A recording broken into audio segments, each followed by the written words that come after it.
Welcome to the Root of Information. Hello viewers, it's Dr. Zakir Rafiq. I'm a hair transplant surgeon based in London, and today I want to talk you through a common term which is bandied around called alopecia. Now, alopecia is a medical term, but it seems to mean all sorts of things to all different types of patients as well. And so today I want to demystify this term. Alopecia actually means hair loss. It's an umbrella term within which it incorporates many different subsections of hair loss, like alopecia areata or androgenic alopecia. So it doesn't necessarily mean the alopecia that you think about when you have a round, patchy hair loss. That's often caused by an autoimmune condition called alopecia areata or even a fungal infection. Right, let's talk about the facts now. Switch on.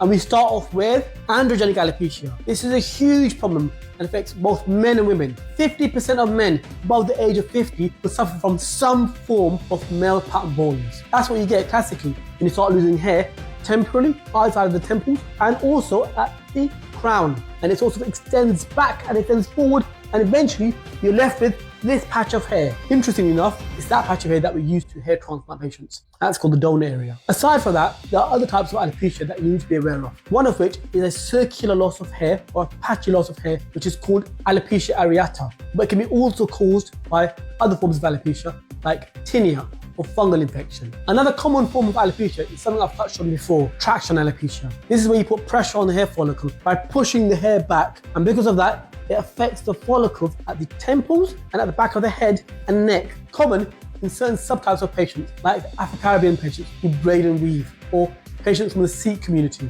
who often put their hair into a turban. So braiding, weaving, and pulling your hair into a turban can actually make your hair loss worse, particularly at the sides of your hair. Do not put too much pressure on your follicles.